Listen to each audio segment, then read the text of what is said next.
Hi, families. My name is Ana Cervantes de Leon. I am the Regional Enrollment Supervisor, and I will be sharing a step-by-step of how to do the re-registration process, how to complete it, and be ready for 25-26 school year. A little bit of an announcement when it comes to the re-registration. Our window will be opening January 7th, and families have until May to complete the re-registration. And this is just a tool that I want to create for our families so they can have a guide of how to complete their re-registration so they can do it at home and they can take their time on filling out all of the information that we're inquiring for the next school year. As you can see, when it comes to our login process, our website, it's called stream.ideapublicschools.org. And there are two ways of logging in. We have either email or phone number. So if you were to use your email as a username, you will put your email here, you will put your password, and you will click login. If your username is a phone number, make sure that you click the phone number option, put your phone number in, the password, and click login. If for some reason you were to forget your password, you're more than welcome to type your username, your phone number, and then click forgot password.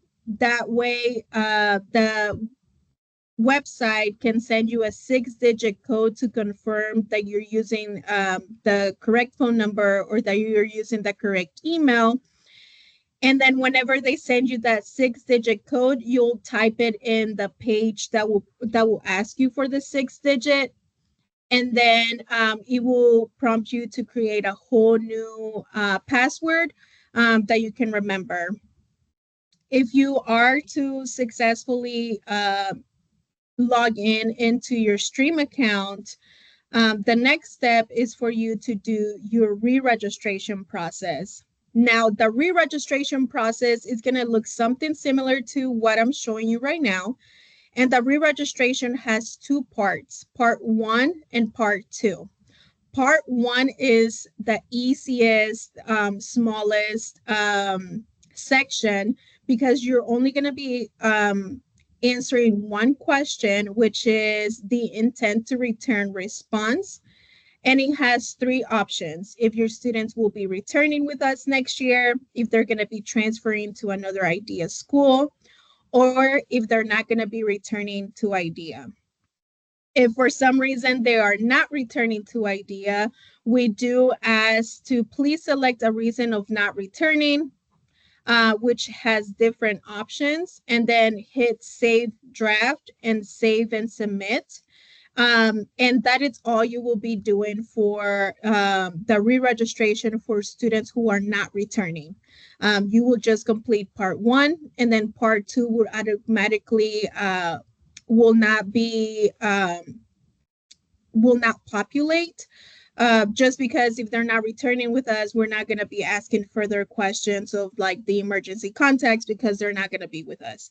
Now, if they are transferring or if they are returning to IDEA, then it's going to populate for a re-registration part 2, which I'll be showing you here shortly. Whenever you are answering the return, make sure you hit save draft, hit submit, and then this upper area right here where it says not started, whenever you have successfully submitted your intent to return response, it will say completed on the top corner as shown on my screen. So this will kind of give you a guidance that you are doing the correct steps for the intent to return. Now, when the intent to return is complete, it will populate to another page, which is going to be the re-registration part 2. This is going to be one of the trickiest ones just because we are going to be answering a lot more questions than part 1. Now, re-registration part 2, it will show you as not started, and it's going to guide you to the guardian signature first. As the instructions say, we're going to drag your signature in the box below. And whenever it looks right for you, then you'll hit save, and then that will be your signature for the rest of the re-registration process. So some families that have helped with their re-registration and registration, they have done their signature. Some they have done their initials. And we understand that sometimes it can be tricky, especially not having a mouse. But try your best. Again, it's just a click, and then you're going to be dragging everything. So it can kind of look like your signature, or what you will identify as your signature, and hit save. When you hit save, you're going to hit click OK, and then this will be your signature for the rest of the document. Now, when it comes to the whole re-registration process, there are going to be a few boxes that are going to be graded out. So these are areas where you're going to be answering questions. There's white boxes where they're giving you the option of answering the question. But if the box is graded out, it will be auto filling it of your student's information. So over here it will have your student's first name, student's middle name, student's last name, the ID, and the homeroom teacher. So this is something that you will not be editing or clicking or anything like that, because it will be filled out for you already. You're going to move forward to these questions right here, and kind of go down the list. So we do have these 5 questions. We do have the student residency and address information. Now, this is very important if you were to change address. So what you will do is, if this address, the address that you're living on, is still the correct one, you just click this address is correct and move on to the guardian information. If for some reason your address changed in the middle of the school year, the address, you click this address needs to be changed, and you'll need to upload a new proof of residency, either a lease, water bill, Duke Energy bill, and upload it here. Take a picture of it and then upload it. And then type that new address that you're living in. You cannot type where it says street, city, state, and zip code. You'll need to enter the address here to make sure it populates the correct address, and it will automatically put it in this area right here, which is pretty cool. So make sure that you upload the proof of residency if it's something, if you change address. Now, if the address is the same, we will just keep it, this address is correct, and we will not be asking for proof of residency because we already have the proof of residency on file. The guardian contact information, as you can see, is graded out because it will automatically be in this box. So your first name will be here, your last name will be here. Now, the areas that are not graded out, phone number, email, is because we want to make sure that we have the most updated information in our system. So if your phone number changed or if your email changed, this is how we are going to be how we're going to know if it changed or not. So make sure you type your phone number, your email. And another thing is that the phone number needs to, we need to copy and paste it and put it as a home phone, because it is a required box to be filled in. And if you don't have a phone home, you can just copy of the mobile phone that you put in. Now, we do ask for emergency contacts. Sometimes those emergency contacts are the same as this year. Sometimes they change. So make sure you put the emergency contacts, first, last name, the relationship of the student, The phone number, again, the same as the information above. Make sure you copy and paste for home phone. If it's the same, or if it's a different one, then perfect. You can put the different number there. And if they're eligible to pick up, if they live with the student, or if they have custody, and then that will be the same for the other two emergency contacts. Going down the line, the income survey, we need to fill it out for 25-26 school year. We are still in hold on releasing this form. So if you were to do your re-registration in the month of January, in the beginning of February, we are going to be asking you again to log back in and do your income survey. So if you're one of my families who are going to be doing the re-registration on January 7th, just want to make sure that you are in the loop, that we will be contacting you again to log back in into the re-registration and complete your income survey, as that's one of our important pages to make sure that we are serving breakfast, lunch, and supper to your scholar. When it comes to our health service consent, it's again asking the same questions. If you consent for your child to receive services for the school clinic, and if you give consent for out-of-the-counter medication, you can say I do not, you can say I give, you can select all of them, or you can select some of the out-of-the-counter medication that you want your child to receive if needed. So this is very plain and simple. Just make sure you're filling out all of the emergency authorization, if you grant consent or if you refuse to consent, and why. If you do grant consent, make sure that you provide us with the doctor name, the phone number. I know it is optional for dentists and medical specialists, but make sure that you put on there your hospital choice and the phone number. Making sure that we click those little boxes, just because if you do not click those boxes and you try to hit save at the end of at the end of the re-registration, it will tell you it is not completed because you missed the box. In the middle of the re-registration, my best advice is for you to click save draft, just to make sure that you're saving all your work that you're doing, and that in the middle of the re-registration, everything doesn't get deleted. So make sure you hit save draft.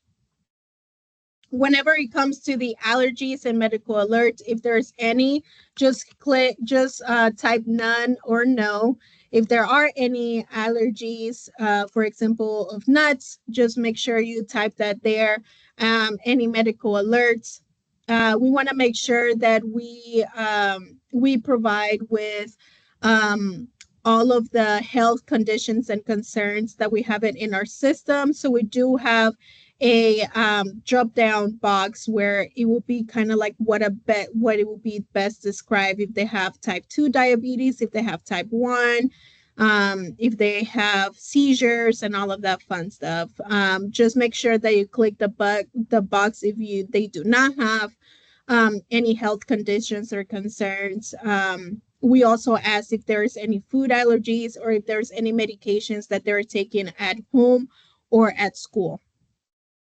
Our health acknowledgement, make sure that you read through everything and that you click those boxes. And another document that we will be asking, it will be the immunization records. We are making sure that we have the most updated immunization records, just because our nurses are working super hard to make sure that all of the shots that the state of Ohio requires are all up to date. So if you update the most updated immunization record in this box and you're missing 1 or 2 shots, our nurse will contact you and let you know which shot they need. And that way you can kind of have like summer to kind of either call to create to make an appointment with the doctor and all that. And they can be all up to date. So make sure you, when you are uploading the immunization records, that you are updating the most up to date shot records to make sure that you don't get the phone call from our nurse's office that they need a shot. Again, this is all boxes that we need to make sure that you are agreeing on, that you're reading it through. And there, if there is no limitations on the students, you can click, you can type none or no. Um, that there is not limitations that the kiddos will need. When it comes to our transportation registration, will they be riding the bus? Yes or no? If they ride the bus this year and you want to continue that, make sure you click yes. And it will populate to another box here at the bottom that says our transportation user agreement.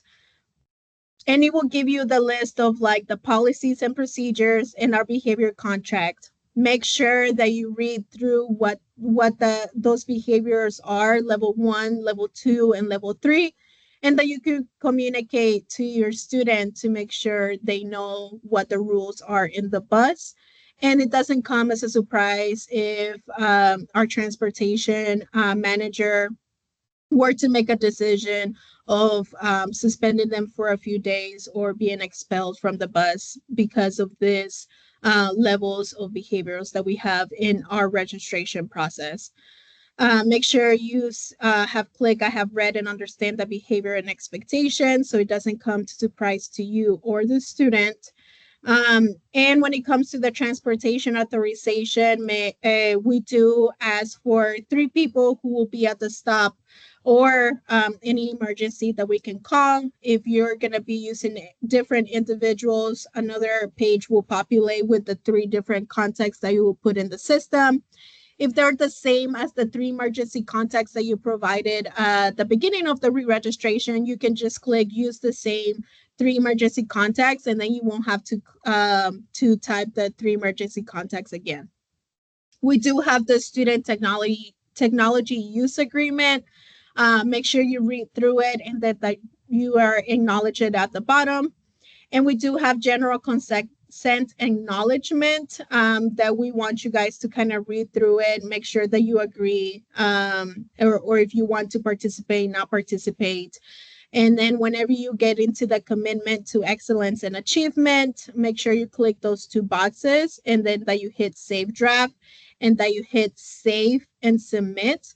And you are all completed for our re-registration process for the year 2025-2026 school year. Whenever you hit submit, this area right here, instead of saying not started, it will say completed and it will be green. So this will kind of guide you that you have completed everything that you needed to complete it for re-registration and be ready for the next school year. This will be true for every student that you have. So if you have 2 students with us, you will do it 2 times. If you have 3 students with us, you will do it 3 times. And I know it can be overwhelming sometimes, but we need to get it done to make sure that we are accounting your student for the next school year. Again, our windows open January 7th, and the window will be closed the last day of May. And we are going to be creating workshops for our wonderful families to come to campus if they need any help or if they just need a computer. We will be having computers ready and set up for you to come in and do the whole part 1 and part 2 for the re-registration process. And some of the staff and myself will be there to kind of help you and guide you when it comes to the re-registration process. So keep an eye out with those workshops that we will be putting into place for you to come into campus, come say hi to us. We'll have some goodie stuff, maybe some cookies and all of the fun stuff to make sure that we complete the re-registration as soon as possible. That way we don't have it to do last minute. Again, my name is Ana Cervantes de Leon. You're more than welcome to contact me, email me, or call me at 513-766-9213. Again, the phone number is 513-766-9213. If you have any questions or any concerns when it comes to the re-registration process, I'll be more than happy to assist you via phone or in person. Have a wonderful rest of your day, night, whenever you're taking a look at this video. I'm very excited for you guys to be a part of IDEA Public Schools. If there are any questions or any concerns, let your campus know, let me know, and have a wonderful rest of your day. Bye.